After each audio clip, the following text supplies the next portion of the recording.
Hello, this is Tracy, Brenda, and Jay. Thanks for tuning in to Beating the Odds, the lighter side of stroke recovery and survival.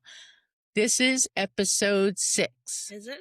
It is just a couple days before New Year's, and we are blessed to have Jay with us today.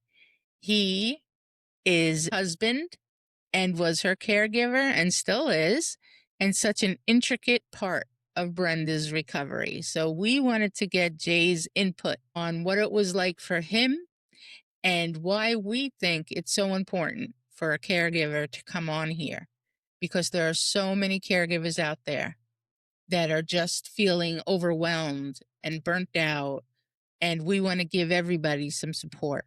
So for you caregivers out there, I hope you're watching because Jay is amazing. So we're going to I'm start blushing, Tracy. I'm blushing. I know you wanted this to be short. So can I say something? Can I first? absolutely. I need to say something. First of all, the two of you, you're amazing. An inspiration. I live with an inspiration all the time. But Tracy, your story it really touches home. It's different from Brenda's. Everybody's experience, as you've talked about in the past. Stroke recovery and having the stroke and the event and as Brenda calls it, the whoopsie. That moment, it looks different for everyone, but every story is unique. Every story comes with a lot of power and a lot of gravitas. So I want to thank you for sharing your story. And yes. I feel really blessed to be able to be here to share a little bit of my perspective on, our event, and some of the time leading up to it. And also a lot of what happened afterwards, because that's where the caregiving really started. Right. It's a journey and it's ongoing.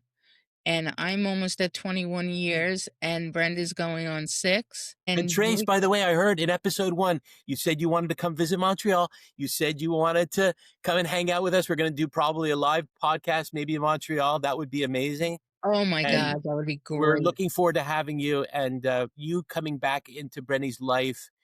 Even as a result of these types of circumstances, still, we always have to look for the silver lining. And this is definitely an amazing silver lining to and now you're in my life, whether you like it or not. I'm so happy. We've never met in person, but I'm telling you, you are just such a beautiful person and you're just so wonderful. And I'm so happy that the two of you met at Camp Lake Echo many years ago. Well, we'll see how you feel about me after the end of the podcast. You never know. No, we'll see how you feel about me. That's going to be... You're going to be like, Brent, she's never coming back here. She needs to stay in New York. All right. Are we ready to get started? Yeah. And so unlike our usual question of the day, all of our questions are at you, Jay. Wonderful. So, fire away. I'm going to start with the first question. And I want to give the warning, I guess, to you and everyone watching that the goal is for Jay to be honest. And that might be uncomfortable at times for him or anyone looking and listening and watching. Mm-hmm. But the goal is to be honest and supportive and connect all of us. That said, the first question is, what was your initial experience vis-a-vis January 8th, 2020? That was the day of my stroke. Can you talk about that day from your perspective? Yes, but before I do want to admit that I am quite nervous. I've never done a podcast before. I'm not active on social media. I'm just honestly happy to be here, but a little bit of nerves. And then Brenny kind of said something very important to me, and I want to share it, with everyone, because it grounded me right away. And she tends to do that with me, which is one of her beautiful powers. And that is, she said, as nervous as you are, if you're able to connect with one caregiver out there, if somebody sees this podcast and they take some nuggets from whatever it is that you are sharing, you're going to do good. So just embrace that, go with that flow, and everything will come from it. And thank you, Brenny, for mentioning that to me, because that just, it immediately grounded me and allowed me to say, okay, we're doing this. Yeah, and none of us are perfect, and we're not professionals here, and it's just a conversation. amazing. And it's part of the growth experience in trying to do something new. So we all have to push our boundaries, every single one of us. Absolutely. So get January 8th. We want to talk about January 8th. Let's talk a little bit just before January 8th. So, Brenny's had in her life, some medical conditions, I would say, that have put me in a position where I've had to be caregiver on several occasions, more short term, more, stepping in at moments of real weakness and vulnerability. She's fainted on the airplane several times. She has passed out in bathrooms as a result of her low blood pressure. It's happened many times. She's experienced, vertigo, and she had all kinds of other issues that kind of and struggled with migraines for many, many years. So those migraines could take her out of the game for You're making me sound as much as delightful. 5 days. I'm sounding Yeah. delightful. Right. And this is, obviously, you never know what's going to manifest within you physically, but Brenny had a lot of these conditions and they were regularly occurring. I would say I had to be in a position to help her and get her to hospital or get her to get medical care or to help just get her through these tough moments many times. And Okay. so going into the holiday season of 2019, the end of 2019, we were basking in the sunlight. Brenny had just taken a step back from her career. She was going to retool and take a year or two and try and figure out next steps. We just came off a wonderful summer. We enjoyed each other's company for the first time in like 12 years, where we actually had a summer together. And it was lovely. And it was everything that we had hoped for and more. But as the fall started to come in and Benny continued to work, doing her workouts and trying to take care of herself, I think we started to notice some things happening over the couple of months leading up to the event. So I think as a caregiver, I'm also trying to share with people, as a loved one, you need to really be observant, even if you're with a healthy individual, somebody who the doctors say is great and great, better health than you, even. If you're seeing symptoms, that you got to start connecting the dots. Can't just look at everything in an isolated fashion. And what was happening with Brenny is and she's in the room. I feel weird like we're talking as if she's a third person, but Like you're not even here. Brenny had like I said, she had carpal tunnel, she had vertigo, she had headaches, she was losing her grip strength. It wasn't the same. Her energy was down. She was experiencing also some mental health challenge, a little bit of blasé, I would say. I wouldn't say all, depression, but things were going on, and Yeah. as much as she would do a workout and she'd have a couple of good days, she'd have some bad days. And then as we approached December, it was just we were on the vacation and she just hit a wall. It was a massive migraine, unlike anything that I've ever seen with her. It scared me Wow. right away. Wow. I got nervous. Although she was unable to open her eyes, she was unable to be in the light. And it was days on of just bringing her meals, seeing her not eating, and then eventually saying, "Hey, we've got to get you for some medical care. I know you're a tough girl and you're trying to fight this out and you don't want to put anyone out or create a scene." I think that's something that bothers her. Mm-hmm. She's got a lot of pride. She's got a lot of, she feels she can overcome a lot Right. without help. And eventually I just had to step in and we got to the hospital. And by the way, the hospital that we took her to is ranked as in the top 150 hospitals in the world. The Whoa. ranking just came out a couple of Oh, days ago. So I took her to one of the best hospitals on the planet. The best human healthcare wow. practitioners are there. And they sent her away and they What? just gave her meds for a migraine. And What? they said, you know what, you're just going to have to work this through. Granted, it was the Christmas break. Granted, I guess they were understaffed or what. I don't know what the circumstances were, but the ER sent her away. 2 or 3 days That's later, we had to get her back there again because it was unsustainable, the condition that she was in. She refused to let me get her an ambulance. We fought about it even as she was in this in a state of migraine and wearing like the darkest sunglasses, and she looked like the type of person that is running away from the paparazzi, like big coat, like you couldn't recognize her. right. like a Incognito. movie star. But she was the furthest thing from it. She was trying to just make it through second by second at that moment. And I drove her to the hospital. By the way, the same hospital that I took her to, Oh, God. thinking that, you know what, they saw her.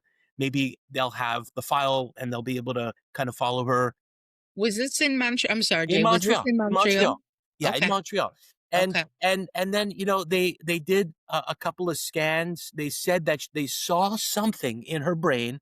They called it a mangioma. So this is like a benign, they basically said it was like a benign tumor, most likely that we would have to get an MRI in the new year because they don't have an MRI machine available for them in the ER. At least that's what they told us. She wasn't a candidate for it. They gave her some really heavy drugs, Yeah. sent her home Yeah. again, second time. And Jeez. so we put her on these drugs and she started to lift off of the symptoms of the headache slowly with these drugs. But I think the drugs were just simply masking. Oh, They were yeah. masking a lot of what was going on. Yep.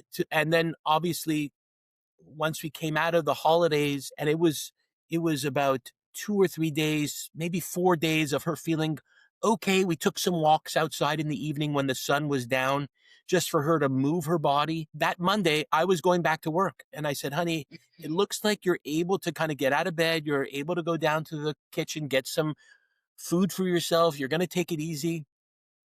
"No, I'm feeling better. I'm going to go for a workout today." And I said, Oh, my God, "Okay." Brenda. I said, "All right, let's do this. You want to go for a workout? I'm really excited that you have the You the both the look the very gusto." shocked at that. I Oh, was, I'm sure. and she wanted to go for it. So she went for a workout, and she was working out with a personal trainer at the time, and she had it was a 45-minute workout. As soon as she finished the workout, I remember calling her because I was on the road heading from one job site to my office. And I said, "So how did the workout go?" Da, da, da. And she said, "No, I'm feeling okay. It was hard. It was tough, but it was okay." So I said, "Okay, great. I'm going to work. I'm happy that you got through the workout and that it didn't make things worse." And that was it. You know, I just An update. later that day, I know Brenny covered a little bit of this, but later that day, Brenny didn't show up for pickup with the kids. It was already 5. She had missed the pickup for her younger son at the high school. My elder son, my middle child, Jacob, he was in the house, but he was working online, I guess, and he was in his room. Didn't Okay. wasn't paying attention to what was going on. But Brenny had already passed out. She had collapsed in the living room at that time. Okay. And then I called Jacob. I said, "Jacob, do you know where Mom is? Go check the basement. Go check some of the rooms. See if she's around." And I'm already in the car because I know that someone has to go pick up my son from Yeah. school. Right. Um, Jacob went ahead and found Brenny in the living room. She was on the floor already. She had vomited. Oh, It my was a God. mess. But, like Brenny said earlier on in another episode, it was very much, this is Brenda-esque. This is her having a migraine. This is her fainting, or this is her just dealing with her baseline of health issues, which Mhm. we never really had any answers for. But I continue to forge towards. I was right at the high school at that point. I picked up my son who was waiting outside, and I'm literally 5 minutes from the high school to the house. I did a beeline to the house, got in, and that was it. My life changed right at that moment when I saw my wife. I knew right away that this was either a cardiac event or a Right. stroke or something significant, because Mhm. she was not able to put any words together. She was mumbling. She had no bodily control. She couldn't really put anything together. Like, she just was not herself at all. And I've seen her come out of a fainting spell. I've seen her with dealing with migraines, and this looked completely different. So Right. that was it. We went 911, and that's where it Oh, my started. gosh. That had to be so scary, first of all, for Jacob For the to. 2 boys, they were both there, they Yeah. both witnessed it. I think my younger son ran upstairs. I think he was afraid of the whole thing. He Right. just ran, and I couldn't deal with them and help them through this moment. It was just total focus on, let's get emergency care here as quickly as possible. Let's make sure she's not choking on any vomit. Let's make sure Right. she's So we got her in a little bit of a semi-prone position. I didn't wanna prop her up because I didn't know what was going on, Yeah. but we were making sure she was breathing, and she was breathing the entire time, but she was unconscious. Once I got to the house, I think in the deep recesses of her mind, she was waiting for me. And then once I arrived, she let go. She let go a little bit, Okay. Yeah, you but she was forced holding, yourself holding, to holding. do yeah. Do you remember any of that, Bren? Well, I remember having a conversation with my friend Lori. I was lying on the couch. I'm looking at right here. And Yeah. and I said to her, you know what? I'm not feeling so well. I think I'm gonna go. And I hung up the phone. That was the last thing I remember. So Wow. I rolled off passed out, fell off the couch and vomited, and then everything that Jay's talking about. So I So don't know. do What was your question again, Brittany? yeah, I don't Sorry. even know. That Yeah, was just Sorry. incredible. So we hopped. I could just finish up. We just hopped into the ambulance. Brenny was already crashing at that point. You know, she was crashing in the ambulance. They were Oh working god. on her. They put me in the front seat because they saw that I was upset, Oh, I'm sure. but in a calm way. I wasn't, you know, but I was upset. I was clearly going through my own shock of just like, Right. what is this? What is happening right now? And we got to the hospital. It was actually the same hospital that we had visited two other times. Did you just wanna punch somebody in the face when you got there? Oh my goodness. No, believe it or not, Trace, good question. you know, the feelings go inwards before they go outwards with me. Yeah. I'm saying to myself, how could I have let this happen? Oh my god. No, no, no. As a caregiver, you know, and Yeah. you love someone and you're there to protect them. And I'm a protector. That's who I am. Right. You know, I came on this earth for that reason. I'm here, you know, I'm here to serve my family. That to me is my main purpose, my main thrust in life. And as a protector and as a caregiver, as a husband, you know, when you see your wife in the state, you start to play things back in your head right away. You're like, okay, you know, first you're hoping that she's going to make it through the next moment, but obviously you're starting to vacillate between, you know, what you could have done differently, what and so instead of thinking about the hospital and thinking about the doctors that sent us packing a couple of times and not really focusing on that, I kind of focused first and foremost inwards. That came, by the way, Tracy, the feelings Okay. of anger Yes. and resentment towards the medical community for some of the balls that they dropped. And the day before I left to go to, she had a medical appointment and she got cleared by her general practitioner. Oh god. Her general practitioner was out of town and they had somebody who didn't know her but still had her file and look at her, and they spent time with her and they cleared her. They didn't say that there was any problem with her. So I don't even know what to say. So between the emerge department Mm. twice and the general practitioner, and then let alone what happened the day of the stroke and when we arrived at that hospital. I don't like to name names Right. because I don't want to put the hospital in any position where they need to have to defend Right. themselves. That's not what it's about. And I never sued the hospital. I never pursued them legally. Yeah. Partly even though I wanted to at one point, but Brenny convinced me that that's not where our Gonna energies need change to be put. anything. And she helped Mm. me focus out of that mode, let's just Yeah. say. But when we arrived at the hospital and she was crashing, the doctor called me in to say goodbye to her. Oh my god, I can't even imagine. So I went in there. Yeah, wow. I haven't thought about that in a long time. Yeah, her blood pressure was 200 over, I don't know. It was, I remember seeing um I remember seeing her blood pressure over 200 on the monitor. Oh At my least it god. was diastolic, systolic. It was 200 over. I don't remember. I don't remember the second number. Maybe it was like 60 or some crazy number. That's She was crashing, insane. and I gave her a kiss, and they asked me to leave right away because they had to do another. They had to drill another Yep. drain in her The burr head to hole. kind of relieve some of the bleed. So Yes. because they caused another bleed with the first drain, which is, I again, that's was unreal. shocking to me.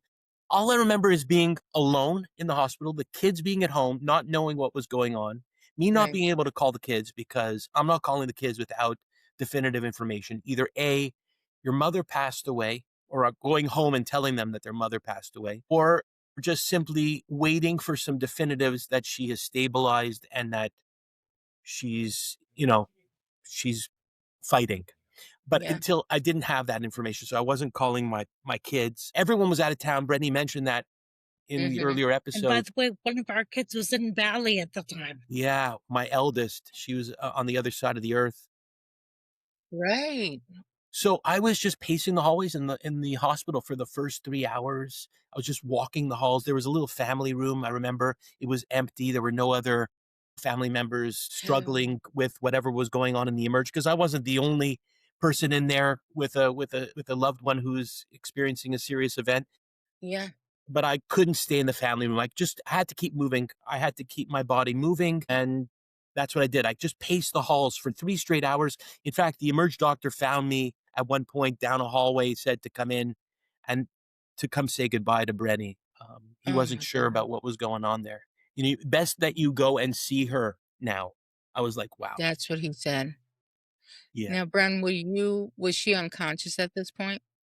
Oh yeah, Brenny wasn't around. She was out of it. She was unconscious. She was either stepping into some sort of coma at that Yeah. point because she was not responsive and she was just I think there were a few systems still running, you know, her heart was going, she was breathing, but pretty much everything else was in a big struggle.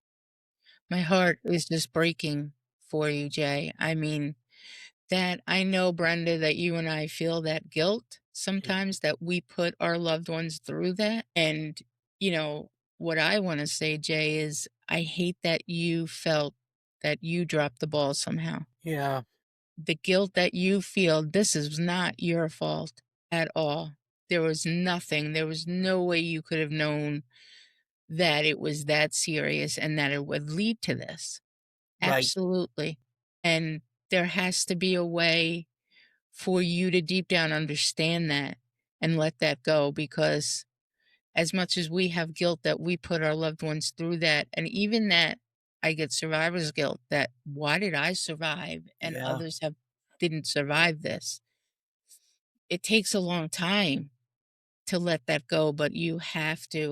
Like I just wanna my heart is breaking that you feel that because I know you're a protector. I haven't even met you and I know that about you. I And don't you think it just ever goes away, Trace, for caregivers out there. I think when they have the opportunity to make a difference before an event occurs and they don't take every step necessary. There were a lot of steps that we did take that were good, and that's where I think the other side fell a little short, but there's always more that could be done. There's always more insistency. There's always taking more action. And Mhm. those feelings will never fully be extinguished from me, but Right, I can tell you that I've worked hard to try and move past it and not allow it to define myself by right, if that right. helps. I mean, for people, they need to work on kind of accepting it and never forgetting it, but trying to move on from it. And moving on from it could simply just be time. Time is Yeah, sometimes the only thing that's on your side, yeah. but also therapy, talking to people. I could have done a lot more of that. I remember going to some workshops, caregiver Mhm. workshops that were You offered did. for free through some of the convalescent homes in Montreal area. And I went to like a 10-week workshop and sat with other people who had gone through other experiences, not necessarily Mhm. stroke survivor for a loved one. And I also, when Brenny had physiotherapy at one point, I would be taking her and I think they saw me either bothering them during the physio session and like being too on top of and trying to get me away from Brenda, or they saw me struggling and said, maybe you could use some counseling. Yeah. And I accepted the counseling. It gave Brenny a little bit of time away from me to be with the physiotherapist and not like me hanging over everything with her Right. and being able to talk to a therapist or a counselor, social worker for a little Mhm. bit. And that was not necessarily very helpful, but it still started something. It started some sort of self exploration of, it helped a little bit with more, less with the guilt and more about the mourning of and the grief of a previous life. And then learning that that is okay to grieve Yeah, that's a and to try huge and get thing. out of this perpetual grief because our situation, as much as it hasn't evolved substantially where if I chose to stay in a perpetual state of grief I could have, just You're the same way stronger. Brenny could have stayed in a perpetual state of whatever she was back in 2020, 2021. But she has made choices not to be that person,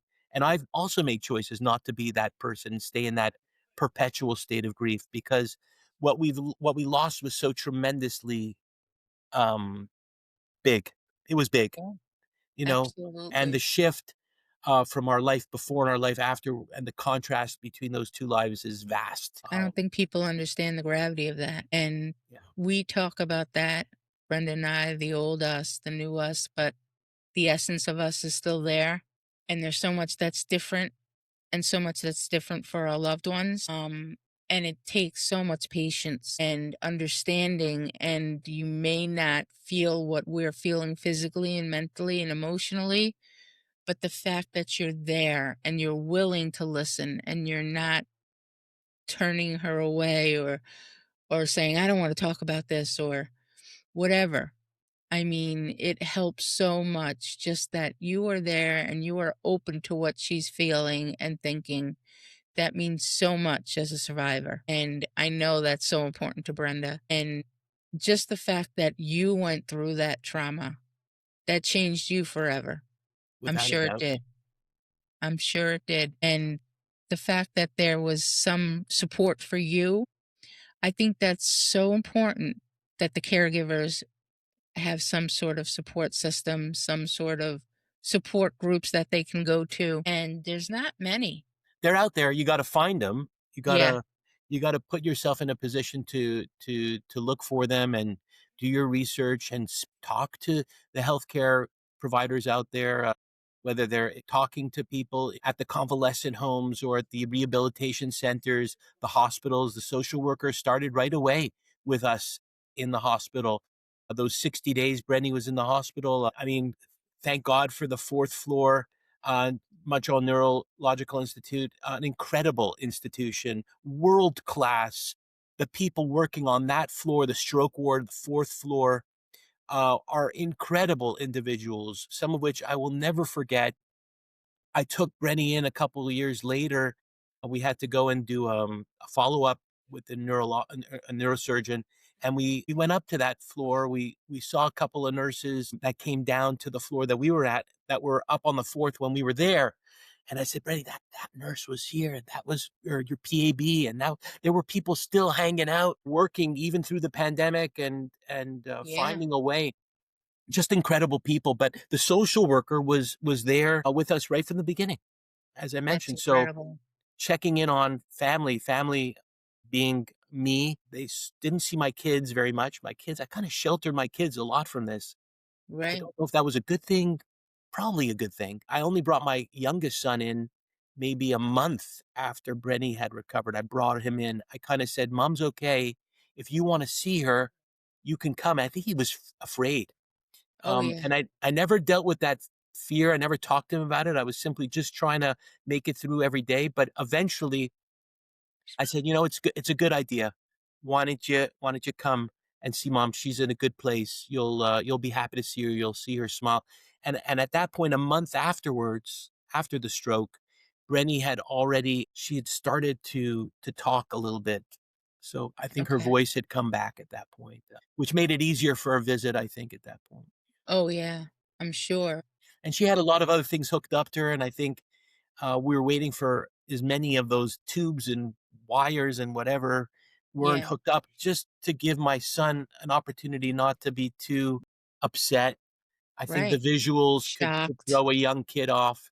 And so as a caregiver, I suggest, everyone has their own way, but I think it's important to protect your children because a lot of the scenes, a lot of the visuals they will encounter will be with them. It won't go away. That may be for a good thing. It may also have a negative impact on children. But that was the call that I made. I'm not saying it's the right call. They eventually came. My 2 elder kids were there right from the beginning. They were both in their late teens, early 20s. But my youngest, who was 12 at the time or 13 at the time, I kind of sheltered him a little bit, and he eventually surfaced, like I said. But take your time with that. Think about that. It's an important decision to make how you want to reintegrate the children back with either your husband or your wife who's sitting in a hospital bed with all kinds of equipment hooked up to them. It's not an easy decision.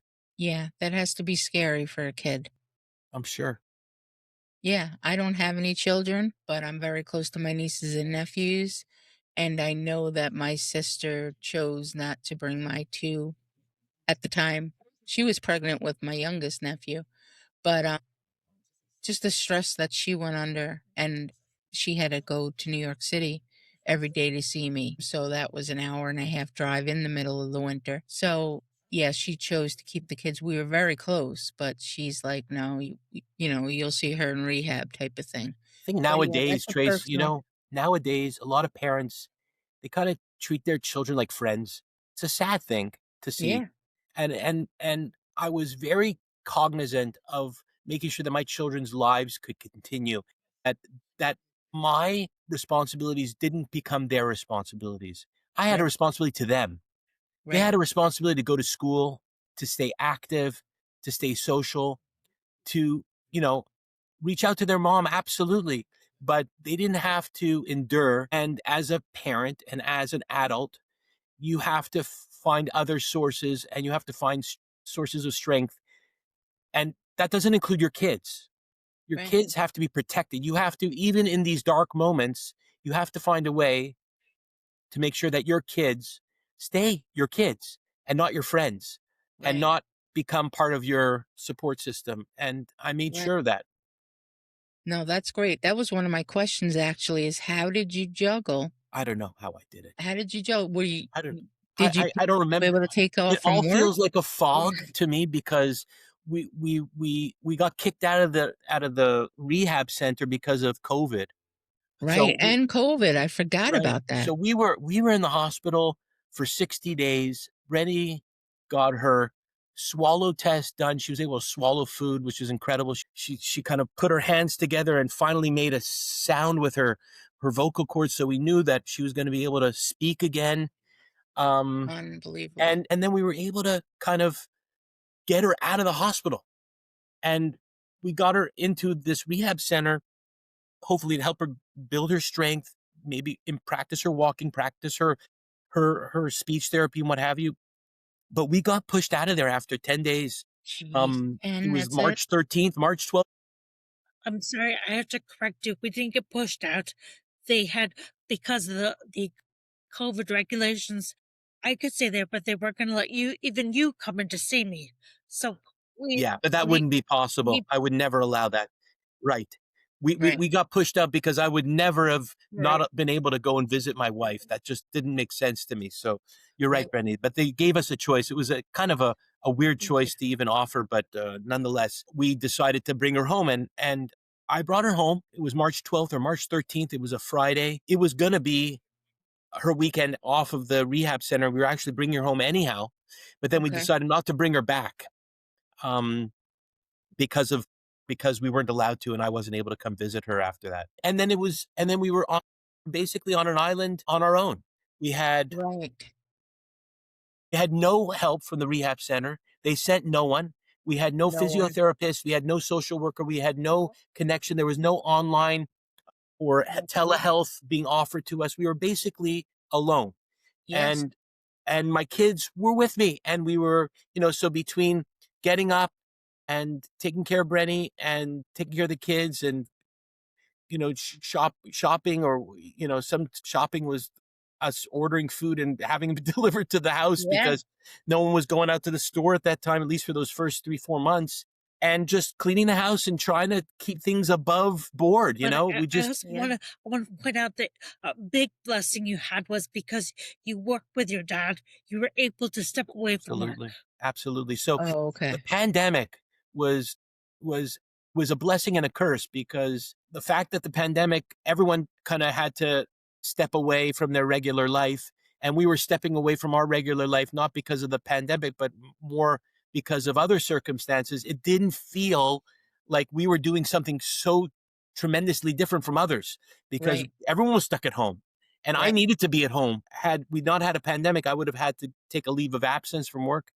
And right, eventually, once things started to get better and vaccines started to come in, I had to take a leave of absence because Brenny wasn't at a state where I could go back to work. And so I ended up having to take almost a year off of wow. work. And that's after working full time, never being unemployed, never not having a job Ugh, since 1994. So it felt weird, but and a complete shift of gears, a shift of you know, all kinds of responsibilities, and I took over a lot of what Brenny was doing for many years, Yeah, I could and I imagine. and I got pretty good at it. I have a funny story to tell you about Brenny. I finally got Brenny down to the kitchen every now and then, and she would try and cook with us, and she would try and you know sit on the chair and point, different ingredients because she was such a good cook when she, Mhm. beforehand, when she was really actively cooking a lot. And eventually, she saw the way I was putting things back in the cabinets and I was just making a mess of everything. I was just I was just destroying the Your kitchen. face. I do the dishes. I put things away where I thought that they should go, but it wasn't the right place. And Brenny had a place for everything. Mhm. She Who's was driving such her nuts? a master, a master. She would see that, she would freak out, and it would create a little bit of friction, I have to admit. But at one point, we were baking something, and we went in to try and get some bowls, and I said to her, "So, what bowl do you recommend?" She's like, "Well, take any bowl." I said, "Well, Brenny, there's round bowls, there's oval bowls, there's rectangular bowls." Mm. I'm like, and then I said, and I swore to her, I said, "Pick a damn shape. Why do we have all these shapes of different bowls in the kitchen? Just pick a damn shape." And we started to laugh, and it was a laughing moment, but she remembers that moment. That was Yeah, funny. you And now do? we have bowls all with the same shape. That Yeah, that we do have. no more guesswork. See, and that's what we like to focus on, like, through the horrible circumstances, there's always funny moments or just breaks in the stress and the sadness and the Yeah. change that, you can look back on like, that just was such a good moment. We always talk about that, it's important to focus on those moments, even for the caregivers, I imagine. I mean, it's not a funny subject at all, but there are funny moments, and that That is just helps. absolutely, we have to find the humor and the light side. Have to, Mhm. and it was amazing to me how I didn't even lean on my faith. I was just so preoccupied with just trying to breathe and You get were through just trying each to day, survive. just trying to survive. And I Yeah. remember, obviously, it was hard for Brenny, I think, when I had to hire someone to stay overnight because I refused to have Brenny alone in the hospital. I just could not. So we had somebody come in at around 11 and leave at 7:30 in the morning. So I would arrive sometime between 7:30 and 8 a.m. every day. I dropped the kids off at school, and then I would head over to the hospital. And when I arrived, I really got the sense, as much as Brenny was in a little bit of a semi-conscious, she was dealing with a lot of brain swelling, and so she wasn't always there. She Right. certainly wasn't speaking a lot at the beginning. She couldn't speak, and so it was all eyes. It was all eyes. And I Mhm. remember I would just spend 8 a.m. to about 8:30, and I would show her the pictures that I put on her bed, up against the side of her bed of the kids. I'd be pointing to the pictures and telling her about where we were on those pictures, and she couldn't talk back to me, but I saw her eyes, and I Yeah. saw the love in her eyes. I saw the fight in her eyes. Yeah. I just saw so much. And then the tears would start to come down her eyes, and my tears it was really my favorite moment of the day was 8 a.m. to 8:30 because we were alone. No one was coming into the room. Mhm. The morning light was coming in. She was awake. I think she was happy that I was there. I really got that feeling. She couldn't express it to me. I got the feeling that she was just relieved that I was there and that she isn't alone.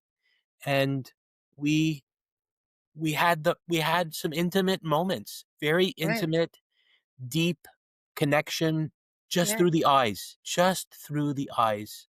It was Right. really, And and through music, by the way. Music oh, was huge for us in the hospital. I recommend caregivers right away find the best music, music that your loved one enjoys, find inspirational music that will give you hope, uplift you, positive music, music that you love to sing to. us Gen Xers, we've got lots of music to choose from. Great music, love ballads, anything that can help you feel the love and connection to the person that's struggling. They feel it too. So music was a big, big piece. Huge. Oh, that's great. That's a great suggestion. Like, I don't think we did that as a family, but yeah, that's just beautiful that you had that moment of connection every day with her Yeah. before the doctors came in and the chaos. And were the Another doctors? thing that I did, Trace, I know we're jumping all over the place, but I No, no, want to no, that's like fine. do want to make sure that like caregivers out there know how important communication is to not just with the healthcare um, and the medical teams, but really how you communicate to the outside world about your loved one. Because oftentimes people just they think they can just post everything onto Facebook and Instagram and everyone's in real time, but you know what, at the end of the day you're not really considering your loved one and how they want to be seen. And for me, knowing Brenny and knowing what she's about, I had to maintain her dignity at all times, and finding a way to communicate with family and loved ones and friends and anyone outside of your bubble in a way which is tasteful, which protects the dignity of the loved one who's just fallen ill or has had a significant event, is paramount. And so I would have these daily logs that I would write at the end of the day. I would write emails and would send out a mass email to people, and I would ask them not to respond. And I would, by the way, I have the initial email that I sent out to the outside world, and it's a pretty good email. So if ever anybody contacts the show and they want to see a copy of that letter of what I wrote and how I wrote it, I think you have to be bold as a caregiver. You have to step up and immediately say, okay, well, I wasn't able to protect her from this event, but now there's another layer to this. I have to protect her, and I have to protect her dignity. I have to protect her privacy. Yeah, Yeah. thank you. And so there's a job there in that as well. And it's a job that you have to take very seriously, because if and when your loved one comes to and kind of pulls themselves out of that very, very vulnerable state, they want to see what happened. And Brittany asks me all the time, well, what happened? And we talk about every now and then. She likes to hear the story over, not because she wants to hear it, but because it's hard for her to remember Right. what happened, and it's almost like her brain is not allowing it to be stored in long-term memory. So Yep. every now and then she asks me, so what happened again? And Yeah. this is somebody who's on That's it. She's in, thank God. But that's something I want to touch on, because for me, I remember coming home from the hospital and not I wanted to put the pieces together. I never slipped into a coma, thank God.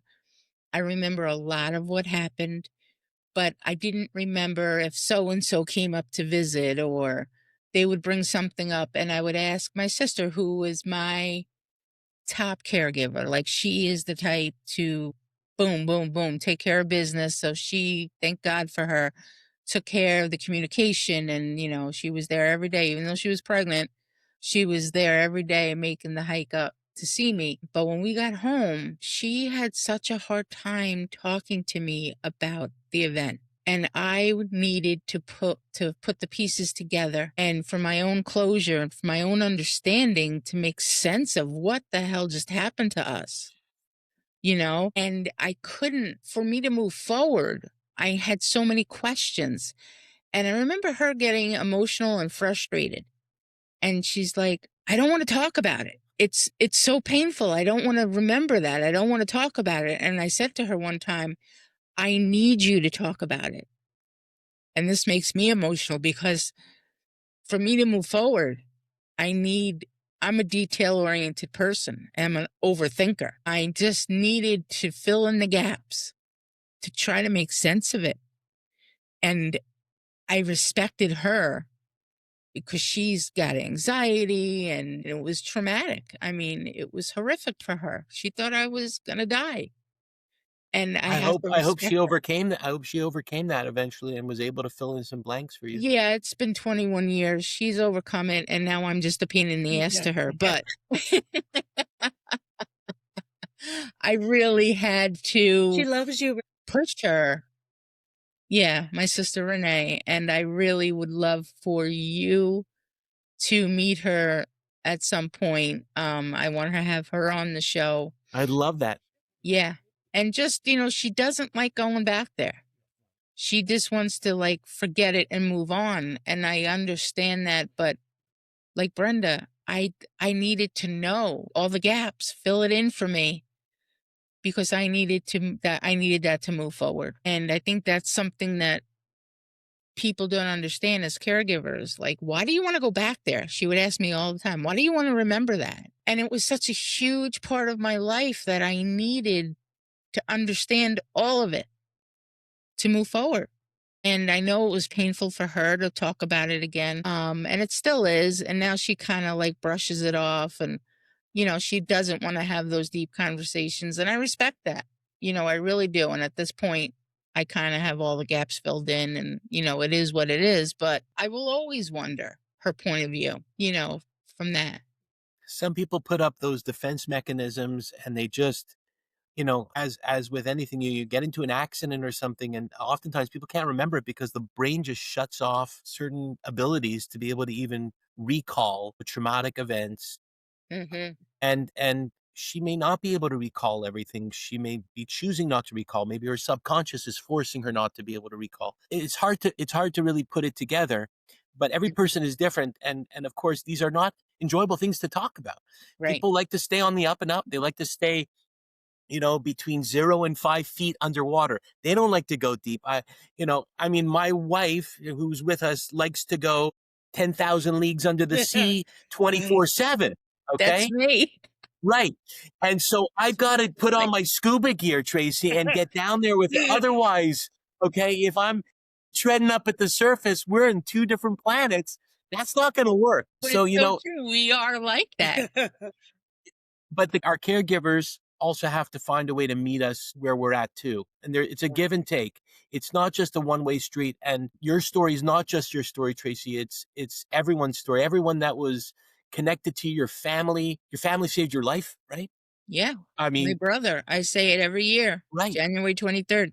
They're I call connected. him. They're connected to this story, whether they like it or not, whether they want to admit it or not. And they're they're just they've got to embrace it to a degree. I think it's not their life that they need to live going forward, but it's part of their story. Yeah, absolutely. Um, Anyways, it's Absolutely. it's I never easy. agree. No, it's not for anybody. And, that's where you have to figure out, okay, I backed off from my sister. Like, I'm like, all right, if you want to, and she never wants to bring it up. And, I deal with a lot of physical issues now because of my left side weakness. And we're older. I mean, I'm 54 now. So I feel like it's a car going into the shop. Like, I'm using joints because I walk differently and my gait's off and my knee now needs to be replaced because the joints are worn out. I had shoulder surgery because that joint was used, incorrectly and it wore it out. So she's dealing with that now in the present. So for me to now talk about 20 years ago in the hospital, she's like, don't even think about it. Like, don't even bring it up. She's a very much like, okay, I'm going to shut that off. I want to look forward. And we're all like that. Like, we're survivors and you just have to push through it. And people like, oh my gosh, you went through so much. To me, I'm like, you know what? Everybody goes through shit. Like, that's how I think about it. Like, yeah, this was my cross to bear. This was my event that I had to deal with, but everybody's got something. So I had to be strong. And yeah, I survived it. Thank God. And I say it every year. From my experience, for me in my head was January 23rd, 24th, and 25th. Those were like the three touch and go days. But I was coherent. I was drugged up from the ER and they kept me overnight in the local hospital until the next day. So I had been bleeding in the brain for like 48 hours before I was eventually rushed to a specialized hospital in New York City because I'm on Long Island about 60 miles east. Wow. So yeah, they just sedated me. And I remember slurring and I remember like being drugged up all the time. And, when they finally got me wrapped up, I remember I was kept going in and out of consciousness because they just had me so highly sedated. But I always remember my family, my brother or my sister. It's the three of us, so we always stick together. And I remember being outside because all of a sudden I'm like strapped down in a gurney, but I didn't know where I was. But I just woke up and it was freezing cold. And I hear my sister, I hear her voice, and she's like yelling. And I came to and I'm like, what is my sister yelling about? Like I had moments of clarity, like, and I You were was coming there in and and I out, was, in and out. yeah. And they're like, we have to take you to New York City to a hospital where there's a well renowned neurosurgeon. I said, okay. So in my head, I'm thinking, this is an emergency. Why, take me by helicopter or something. Like this Right. seems like it's a rush.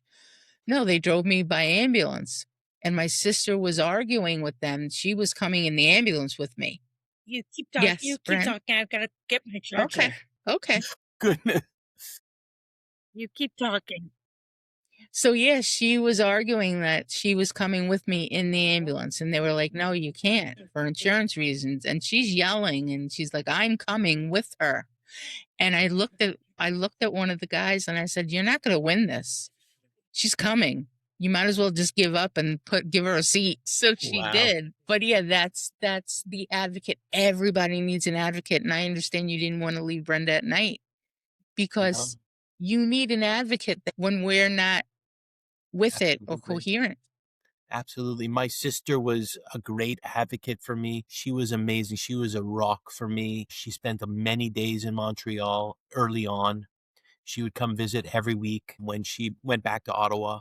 She was I'll never forget sitting with her and looking out onto Brenny, and we were sitting together and kind of like, again, no words needed really to be said. It was Right. all about the eyes and kind of she knew what I was thinking and I knew what she was thinking. And we didn't know what the F was going on. Right. And we were afraid of what was coming. We had no idea if Brenny would ever get out of this bed that we were Right. looking at her, and she was amazing. She was a rock. I'll never be able to thank her enough. I Yeah. let her into my bubble. I was very particular about who I wanted with me, and my Mhm. sister was somebody who I let in, and Yeah. uh, and thankfully, um, And she thank she didn't goodness she you. didn't take from me. She just gave to me. She Oh, that's so made me sweet. feel better when I needed to. She used humor. She was very positive, very Yeah. optimistic, but I think she was also again very afraid, but she kind of protected me from her what was going on internally, I think, with her. But Right. she was also losing a very close friend. Like Brenny and Jenny were very, very close, and they still are. But that was a big fear for her, I'm sure, as well, Right. knowing that her close friend and sister in law, but close friend was going through this. Um, And thank God she was there for you and you let her Amazing. in. Yeah. By the way, never approached her to talk to her, have a postmortem on things. My sis is not the type of person to do that with. She's great in the moment when shit is going down. Yes. Am I Yeah. allowed to When say that? shit When hits the shit is fan, going down, she can my take care of it. sister is the rock. She is the rock. Mhm. But luckily I have other outlets in my life to kind of process a little bit more. And I think my sister's done enough for me. I don't need to sit there and bring her down with my processing of all this. But yeah, I don't know what other questions you have. I think you have Oh, so many questions, but we could hit them all yeah. pretty quickly if you want. I think No, the I think healthcare you that was just a guide because, I knew this would be a natural conversation and we didn't really need the questions, but I did it just to make you feel a little more shit. comfortable. We had something to back up, to rely on, but Yeah. I knew we wouldn't need it. You touched on so much just from your perspective. Caregivers need to be prepared with with the healthcare practitioners and healthcare providers. They need to be prepared with questions. They need to ask the difficult questions, the questions that sometimes don't have easy answers. Don't just go for the low-lying fruit. Everything should be asked twice over. I'll Mhm. never forget the neurosurgeon pulling me aside the day before Brenny was released, and he said to me, "We're releasing her." I said, "Doc, that's amazing news." and I'm not gonna use the doctor's name. I know who the doctor is, and he knows who he is. And he said to me, turned to me, and he said, "I'll see you in a couple of months. Fuck, thank you. You know, you saved my wife's life. Mhm. You are amazing." He said, "Yeah, but she's not out of the woods yet. So I want you to know," he said to me, quote, "the type of condition she has could come back Oh my god. and she could have a reoccurrence." I said, "Okay, but she's doing better now." He's like, "Yes, but you need to be aware of the data." And he turned to me and he started to share the data with me. In this moment of joy, he felt it was important to bring me back down to reality. And part of me was happy that he did that, but part of me was upset because he kind of freaked me out and made me conscious of something that I perhaps may not have necessarily needed to be conscious of, which was the following: that every year that Brenny lives, there's another 5% increase that she will have a reoccurrence. And that percentage of increase is cumulative. So after 10 years, she will have a 50% chance of a reoccurrence. So I'm like, okay, 1 year's 5%. Okay. The second year, 10%. She's still 90-10. We've got 2 years, most likely. And then I'm like, 3 years. Okay, we've got to really get better within 3 years because I don't want to be in a 60-40 situation. Um, and Mm. then obviously 50-50. And then I'm like, my head is starting to go like, do I only have 5 years with my wife? Do I Oh have 10 my years with my god. wife? I mean, this was supposed to be a forever story. This was supposed to be a, you know, it was not supposed to be like this. And he said that to me. I'll never forget it, and it still stays with me. Although we're 6 years in, I don't think about it anymore. I'm like, she always says she's living to 108. She's gonna outlive me. But that was a tough pill to swallow. But again, going back to the healthcare providers, make sure you ask the difficult questions and don't Mhm. take no for an answer, and don't feel like you're putting a healthcare provider out, so to speak, Right. That's their by job. asking them. It's your job to ask the tough questions. Your job to be informed. Your job to be as knowledgeable as possible. And To it's their avoid job to explain everything and absolutely. so that you understand it. In layman's terms, if you don't understand it, I urge you to say, what are you talking about? Please explain it Yeah. more. So, were they good about that? Like, can you explain to us? Because I never heard of Brenda's condition before she brought it up. Like, she mentioned it. It's a Yeah. cavernous. Cavernoma. It's a cavernous malformation Okay. in the brain. It's just simply basically a deformed blood vessel or a Yes. cluster of blood vessels that that had a weak kind of Line. structure to it, a deformity which made the wall of the blood vessels weaker or susceptible to leakage. Anyone could be walking around with that. She could have been walking around that since birth. We Yep. don't know. She did some genetic testing. They came back negative. It could have been formed later on in life. We don't know if it was something that occurred as a result of external factors or Right. a head injury. Who knows? We Right. don't know how it came about, but it was in the brainstem. So this cavernous malformation was literally like on top of her brainstem.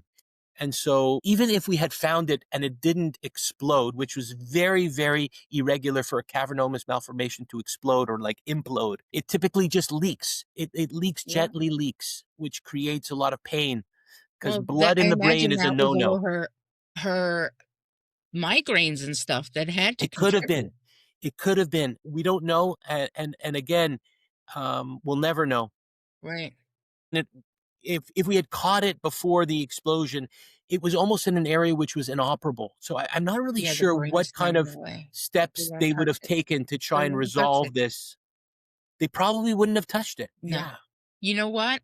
Now that you're describing it, we refer to that here as an AVM, an arterial venous malformation. And I think that's just a difference in terminology, but Okay. it's just a mass of blood vessels that are like entangled with each other. And they think you're born with it. And I people don't know. are out there that have no idea. And they usually don't rupture. You're right. But I do know somebody personally whose daughter passed. suddenly at 6 years old from one. And the fact, Brenda, that you survived it with it being on your brainstem is such a miracle. Insane. And it doesn't make any sense, that I mean, you came through with, such strength, and your positivity never ends, and that's something that I treasure in you because you keep my spirits up. And I You think that's like what caregivers, Trace, that's what caregivers need to focus on. I'm thinking about the caregiver that's out there right now that's ready to give up, or that's ready to say, I've had enough of this. I can't keep going with my spouse. I need to live my life. I need to go and find my joy. I don't know there's a lot of caregivers thinking things that are pushing the Mhm. envelope and forcing them into tough decisions. You see a lot of spouses leave their Oh, yeah. significant others after an event like this. And I'm hoping that they're out there, they're listening, and they have an opportunity to hear me say the following, that, you know, choose love over fear. Choose the love that you have with your wife or your husband over the fear of not having what you had always hoped you would have, the storybook life, because the life that you are going to lead with love will always be a life that you will cherish more than leaving the love of your life to chase something that is full of emptiness. That's beautiful. So I'm hoping, I'm really hoping and praying that if there's somebody out there that is really just dealing with the day-to-day grind and is having a difficult time digging deep and looking for the reasons why they should stay in this game, Mhm. stay in the life that you're in, because there's so much there to gain from it. There's so much more to gain from giving than Yeah, receiving. you're absolutely Um, right. There's so many stories I hear that the spouse left because they just couldn't deal, and I think you have so much inner strength to recognize that and to stay and to stick it out, and I hear so many stories from survivors that they're now divorced, and yeah, I just feel for them. And you are an amazing spouse, an amazing husband and dad, and you're sticking it out. And the love you have for Brenda is like so obvious, and I feel it. And I'm in New York and yeah. you're in Canada, Yeah. and I'm so happy that Brenda has you. And I know you are a huge part in her successful recovery. I know she's still going through it and Big she time. still has her struggles and therapies, but to have you by her side, oh my gosh, that's just incredible. And I'm I so think we happy that you're there. both made the choice to grow no matter what. And granted, the box that Brenny has right now to grow out of is different than the box that she had before the stroke, but she's still finding ways to grow and become a better version of herself. She's constantly pushing and striving for more out of her life, sucking out whatever nectar she can suck out of life. I am trying to emulate that as well. I'm trying to look at ways in which I can also push the envelope and grow. And that Mhm. way she's in a growth mindset and I'm in a growth mindset. And even though we're not necessarily utilizing the same tools to Mhm. build that growth mindset, she may not have the same physical prowess as me. I may be more physically intelligent than her at this stage. She may be able to write better than me Oh my and god, she's an do, amazing writer. yeah. And so pursue all kinds of endeavors academically, what have you. I think it's important to just find that spot, that space, and grow with your spouse, even though it may not look like what you had thought it would look like. Mhm. It can still be beautiful and still be precious and worth fighting for every single day. And that's probably where I want to finish off. Yeah, that's I actually beautiful. have one more question for you. Even though you just went on, and clearly people realize just how lucky I am to have you as my husband. But what I wanted to say as a survivor to all the other survivors out there, to be sure that you help your caregiver find what they need to fill their cups. So my question for you, Jay, is what do you do to help yourself? You are amazing, Benny. Every morning I kind of reach out, make sure Benny's okay. She's kind of in a good spot. And then I say to her, today, especially because we're on vacation and it's like everything's loosey goosey right now. We're kind of in the middle of a holiday break. And so every day's kind of relaxing right now. We're chilling here in Montreal. Everyone's chasing their vacation dreams wherever they are, but we're kind of hunkering down here in Montreal, minus 20 degrees. Oh, And I turned to Brenny and I say to her, if you're okay, I could use some time to go and weight lift, or, go to the Y, go to the sauna, give myself a little bit of respite, a little bit of time to recover and strengthen myself. And she's always so open to allowing me to do that. She's, Oh, but well, encourage. I I, say I to mean, him, it's you can't use the word, do you give me permission? Because it's not about right. permission. It's about encouraging. And that's what I want I to think it's more for me though, you know, Brenny. I need to know that you're okay. You're in a I good know, but spot for me to be able to my do that. goal is to speak to other survivors out there to encourage your caregiver to do that, to take time for themselves, because that's so essential. yeah. The It really burnout does. rate is tremendous, and you have to take care of yourselves. Absolutely. Although you're like, she's number one, I have to make sure she's okay. She's nothing really without the support of you. So you have to make sure that you're okay too. It's an You know, important lesson for caregivers out there, and it's not an easy. Some people come by it a little bit easier than others. Some really need a lot of work at it, and they need more help from their significant other to coerce them, coerce them, or like push them Encourage. towards helping themselves.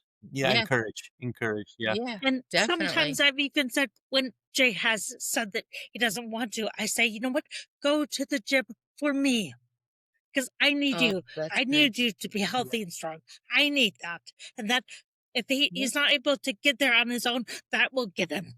So, That's Oh, a big yeah. motivator. That's the thing. You figured it out. yeah. And I know that No, we've that's gone really very long, important. but I just wanted to share, because the tip of the day I told you, Trey, was something that felt very timely because Jay is on. And so one of the things, and I just want to say before I tell you what it is, that it's not just for people who have experienced a stroke or any other, or an aneurysm or any other kind of ABI, but for everybody.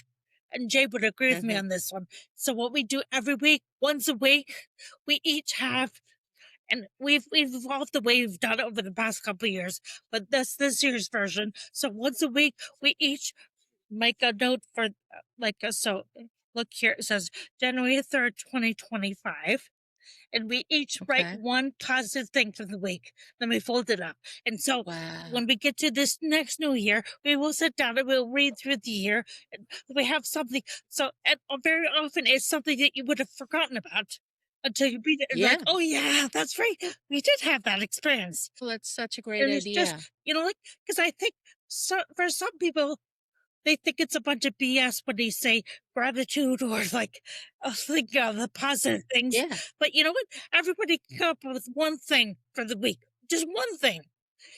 And I Yeah. think There's that got to be people, at least Jay, you one. can disagree with me if you want, but very often, by the time you look later on in the year, the page is full of things. Because you're like, well, this happened and this happened, and this happened, this happened.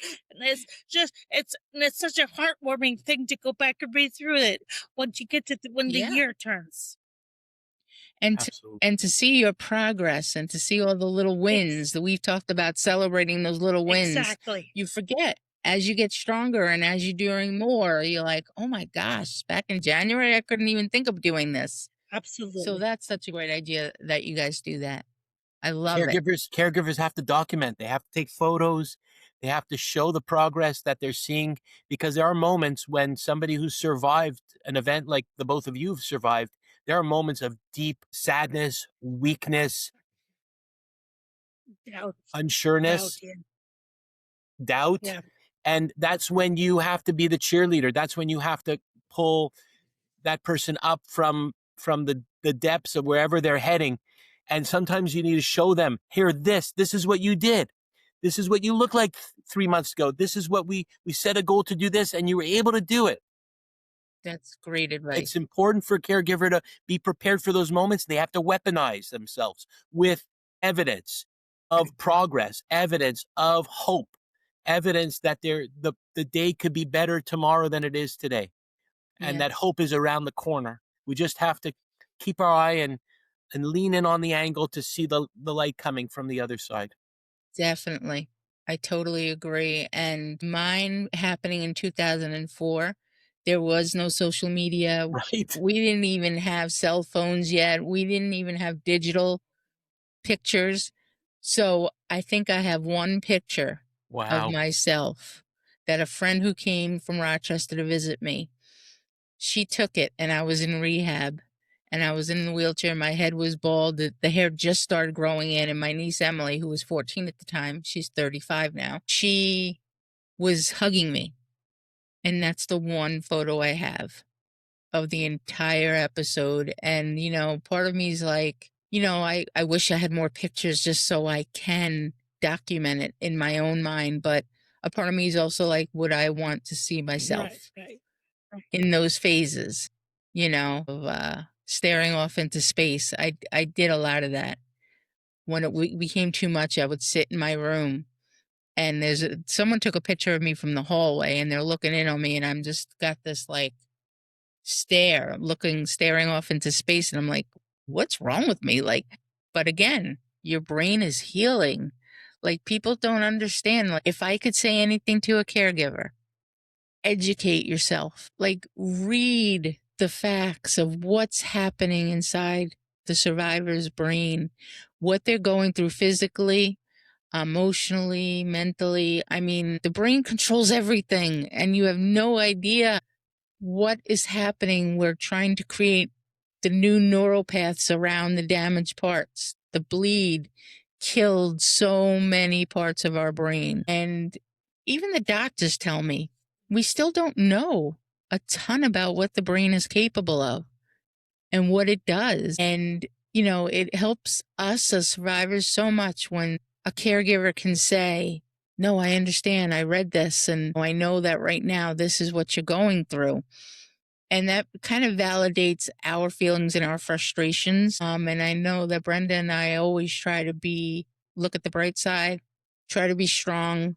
I know we have our moments. We don't like to share it. We don't like to be public with it.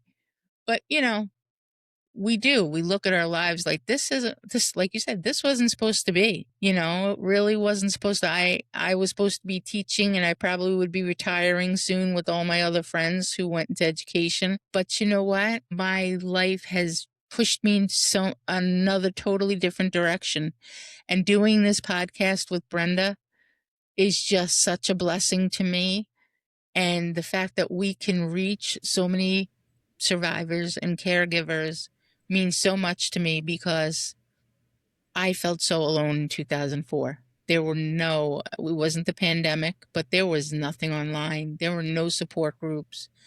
I say the story how you only heard about brain aneurysm ruptures when a celebrity died from one. Yeah. So That's true. it. That's So all. true. And the only other person I knew that had a brain aneurysm rupture was Laura Branigan. I remember Oh that my singer. goodness. Sure. Remember? She had just died from one, probably the year before mine. And I'm like, when I came to in the ER, I remember them saying it was 6 hours later when they finally scanned my brain. And they're like, okay, I came to, and they said, okay, we figured it out. You had a brain aneurysm rupture and you're lucky to be alive. And I looked at the doctor and I said, brain aneurysm? Don't people die from that? And he said, yeah, you're very lucky. And before I went unconscious again, I looked at him and I said, do what you got to do. Like, fix it. Like, I'm not done. Like, you've got to keep going. And then I don't remember again what happened because I went unconscious, but that's all I ever heard of back in 2004. Then I started because I need to know. I did the deep dive. I had my laptop when I got home because we didn't, like you, we were left alone. The surgeons were like, bye. You're Yeah. doing great. Keep it going. We saved your life. Bye bye now. And you go home, and my sister and I trying to figure it out. And she couldn't understand why I was sleeping all the time. And I would be up and I'd take a shower with my shower bench and then afterwards need a 2 hour nap. Yeah. And No she's like, joke. Yeah. what's wrong? You're home.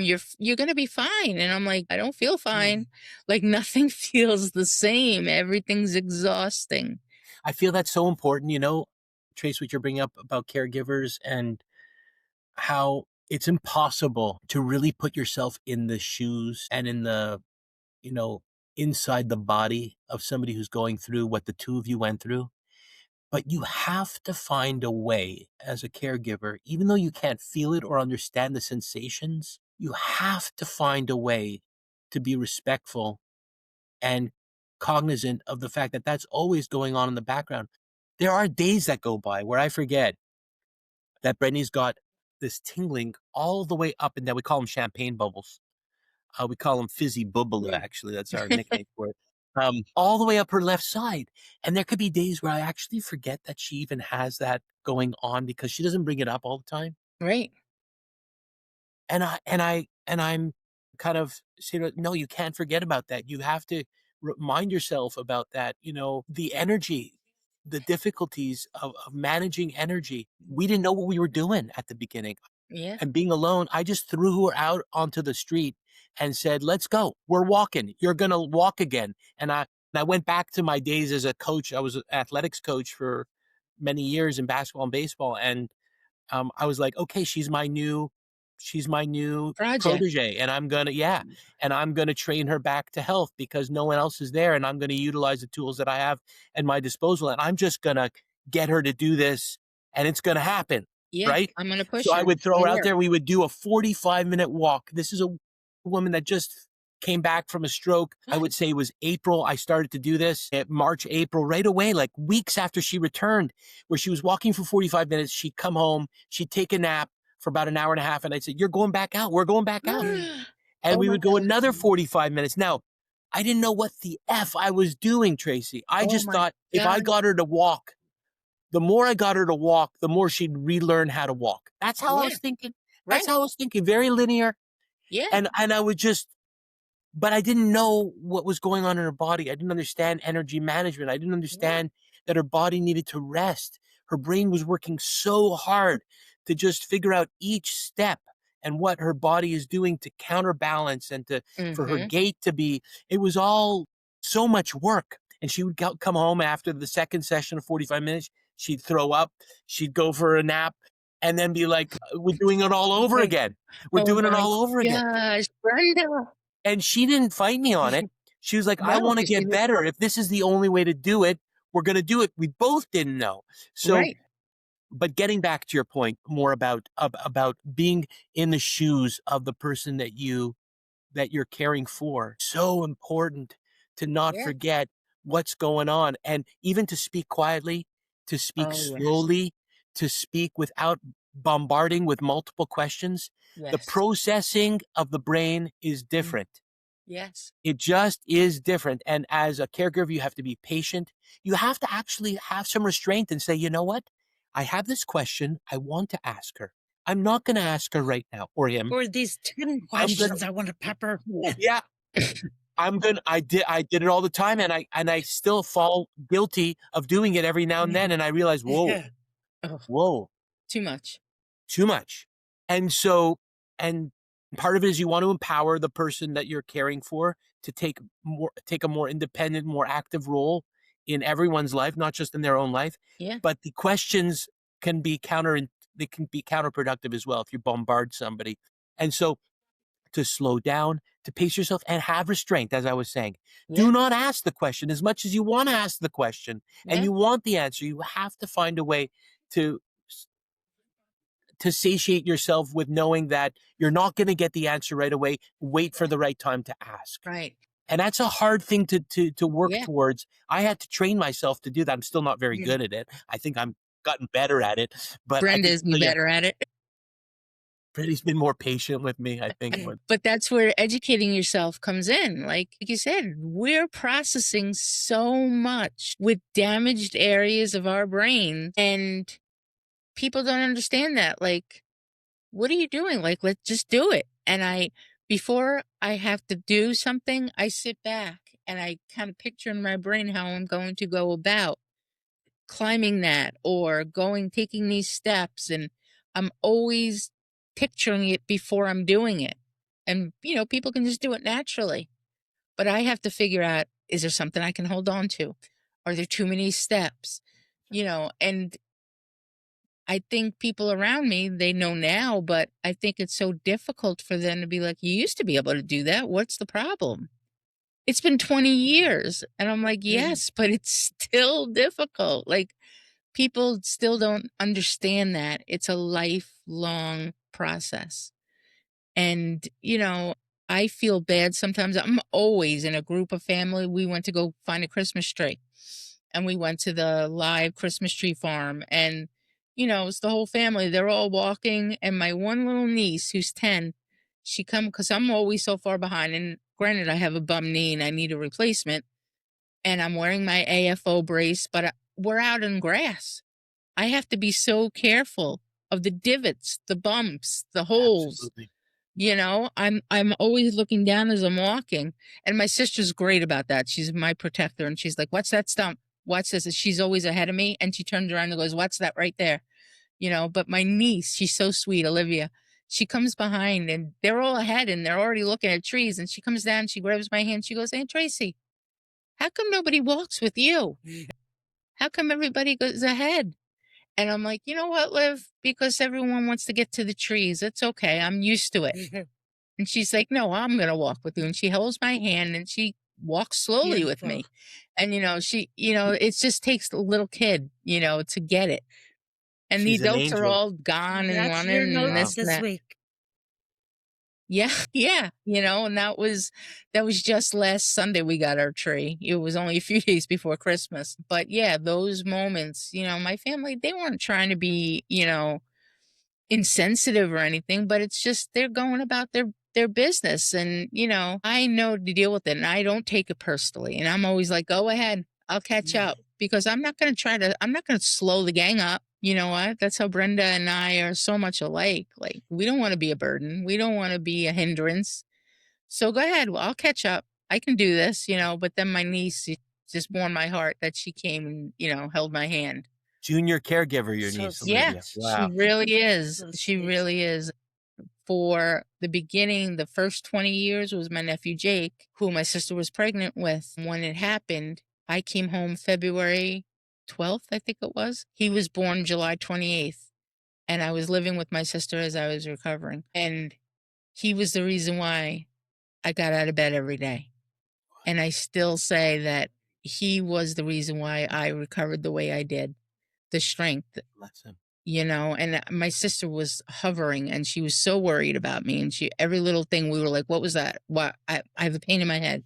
I went back to the ER, I don't know how many times, for swelling, and I had DVTs and I had pulmonary embolisms and I had all these other complications. And I had Jake, he was an infant. It was July. So I had a few months under my belt. I was feeling stronger. And my sister's a real estate agent and her office was just up the road. And she has flexible hours, of course, and she put her business on the back burner. She's just worried about me. And finally, Jake was about 3 months old. And I said to her, "You're driving me nuts. You need to go to work." She's like, "I can't leave you." I have been taking care of my nieces and nephews for 37 years. Well, then it was 27 years. Somewhere, I can't do the math right now. But so it's always been natural for me. I've always taken care of babies, children, whatever, teacher. I said, "I got it. I was still napping 2 times a day. I said, "I will sleep when he sleeps. I will stay on this level of the house. I won't do the stairs because my balance was terrible. But I knew if I was holding that baby, I wasn't going to fall. I wasn't going to go far." And I said, "Go back to work. I need you to go back to work. You're driving me insane." And she's like, "Are you sure?" I said, "Renee, you're up the road. If I need you, now we had a cell phone. I said, "If I need you, I will call you." So she did. And that was such a blessing. It was Jake, me, and the dog Wow. every day for the Beautiful. first 3 years of his life. And I say to this day that children are such a blessing when it comes to trying to recover because they give you a reason to get up and move. I can't Amazing. just ignore the fact that he's crying. He needs a bottle. I'm going to have to get off the couch and make his bottle, pick him up, change him. And I did it all with one good hand. I was able, I figured it out.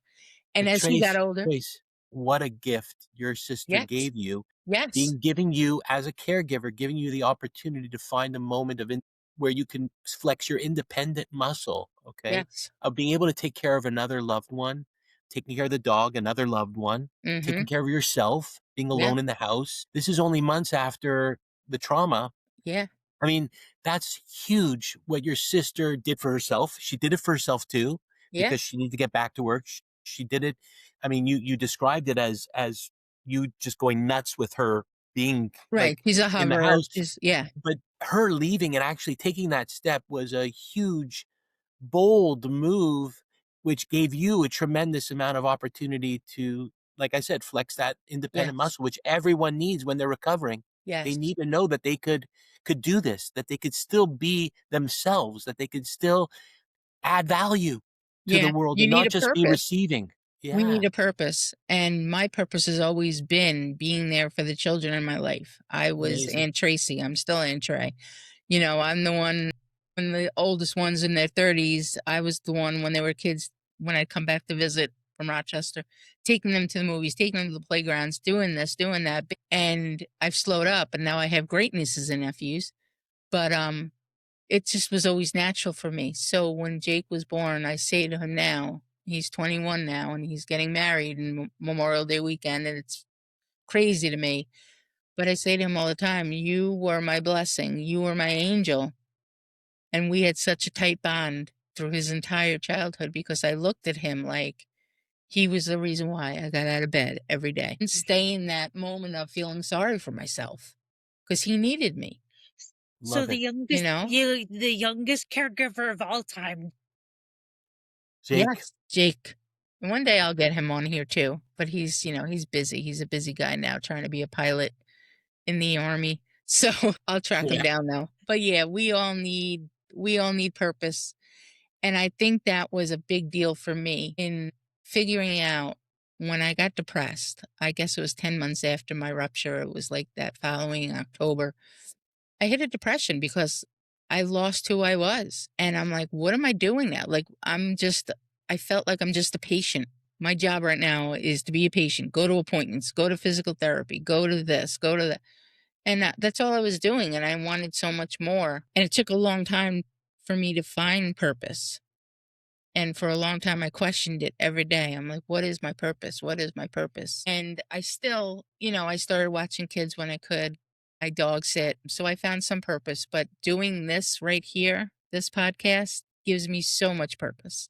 And Brent, I'm Wonderful. so happy that you are with me in this because I think together we balance each other out so much. And you brighten up my day every time I see you, and your smile is just infectious.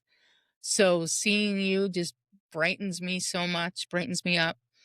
So this is our purpose, is just trying to help others not feel alone, and to have you, Jay, here as a caregiver to give that point of view.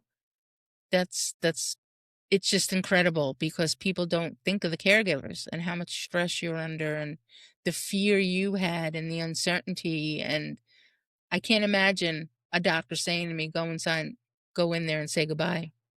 Yeah. Wow. You know, I just can't even imagine. And I look at my sister and my family who were in that hospital when I went in for surgery, that when I finally got to New York City, and I didn't know this at first, but they went into the room and said, "We don't know if she's going to make it through the surgery. You need to be prepared. She may not wake up. Yeah. And if she does wake up, she may not know who you are. She may not have her memory. She may not Yeah. be able to talk. She may not be able to walk again. She may not even wake up at all." And my sister was, like, just blown away, and she just lost it. I'm sure. They all did. My aunts and uncles were there, my brother was there. I can't imagine that, and I have that guilt like you do, Bren, like, that they went through that fear, Tough. and my heart goes out to them. So I understand now if I wanna talk about it, my sister doesn't wanna hear it. I understand. She doesn't wanna go back to that Right, place. right, right. I get it.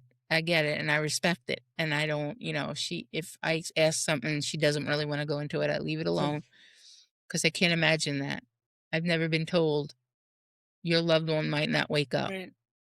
and I just can't. And I was never afraid that I was gonna die. As bizarre as that sound, it was never an option in my mind that, "Hey, I could die right now." I never even thought of it. People are like, "Weren't you scared you were gonna die?" And I'm like, "No, I never crossed my mind that I was gonna die." I don't know why, but I guess it was just in me like, "This is fixable. Like, you could repair this and I'll be fine. Like, it's just a headache." But yeah, the perspective that you gave, Jay, is so helpful. And I really hope that there are caregivers that will hear this podcast. They'll Hope so. watch it. And they'll go to YouTube and follow us and watch it and comment, because we always say we want interaction. We want people to comment and ask questions that we can answer, hopefully. And now, knowing that you are there as a resource, Jay, like if a caregiver has a question, I hope that they're able to just put it in the comments and we could ask you. Absolutely. I'd be glad to be your resident expert if that's Oh, what that's you want me to perfect. We need one of those.